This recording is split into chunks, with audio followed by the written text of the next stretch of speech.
Delhi police special cell ने दो contract killer गगन पंडित और वरुण पंडित को गिरफ्तार कर उत्तर पूर्वी दिल्ली के जीटीबी इनक्लेव में एक किन्नर एकता जोशी की हत्याकांड का सनसनीखेज खुलासा किया है। स्पेशल सेल के मुताबिक गगन पंडित पर 1 लाख रुपए का इनाम था, जबकि वरुण पंडित पर 50,000 रुपए का इनाम था। दरअसल 5 सितंबर 2020 को जीटीबी इनक्लेव के इसी घर में जहां एकता जोशी रहती थी, एकता जोशी जो किन्नर थी, उसके अलावा जो अनीता जोशी वो भी किन्नर थी। अनीता जोशी गुरु थी किन्नरों की। जब अनीता जोशी और एकता जोशी इस इलाके में एक कार से आ रही थी, तभी दो जो स्कूटी पर सवार बदमाश थे वो यहां पर आते हैं और ताबड़तोड़ फायरिंग कर देते हैं। स्कूटी पर गगन पंडित, जिसे गिरफ्तार किया स्पेशल सेल ने, वो बैठा हुआ था। उसने ताबड़तोड़ एकता जोशी पर 6 से 7 राउंड फायरिंग की, जिस गोली लगने से, जैसा कि ये पूरी जो वारदात है वो सीसीटीवी में कैद हो गई, गोली लगने से एकता जोशी यहीं पर गिर गई थी, जिसके बाद उन्हें अस्पताल ले जाया गया था। उनकी मौत हो गई थी। उसके बाद से ही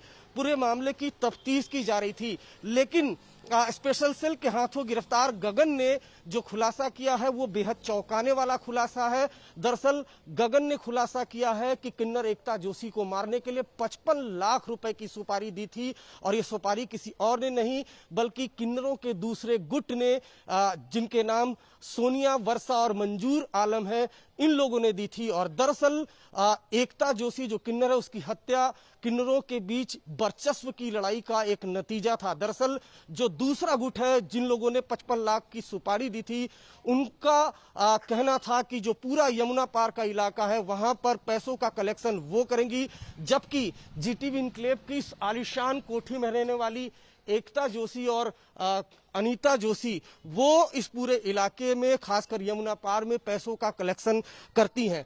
तो जो पैसों का कलेक्शन है यमुना पार में और जो वर्चस्व की लड़ाई है, उसका नतीजा था कि एकता जोशी की किन्नरों के दूसरे गुट ने 55 लाख की सुपारी दी थी, और वो सुपारी गगन पंडित को दी गई थी। जिसके बाद 5 सितंबर को इसी इलाके में जब कार से एकता जोशी और अनीता जोशी आती हैं, तो स्कूटी पर सवार गगन और उसके साथी यहां पर आते हैं और ताबड़तोड़ फायरिंग की वारदात को अंजाम देते हैं। अगर आप देखें तो जीटीबी इनक्लेव का जो इलाका है, आलीशान ये कोठी है, करोड़ों की ये कोठी मानी जाती है, और यहीं पर कई किन्नर इसी कोठी में रहते हैं। और यमुना पार के अलावा दिल्ली के जो तमाम इलाके हैं वहां पर जो पैसों का कलेक्शन है वो करते हैं। सूत्र बता रहे हैं कि दरअसल किन्नरों के बीच इलाका बटा हुआ है, दिल्ली के अलग अलग इलाके बटे हुए हैं, और उसी इलाके में पैसे के कलेक्शन को लेकर आए दिन इस तरह का विवाद होता है। ये कलेक्शन करोड़ों अरबों में जाता है। इसी वजह से वर्चस्व की लड़ाई लगातार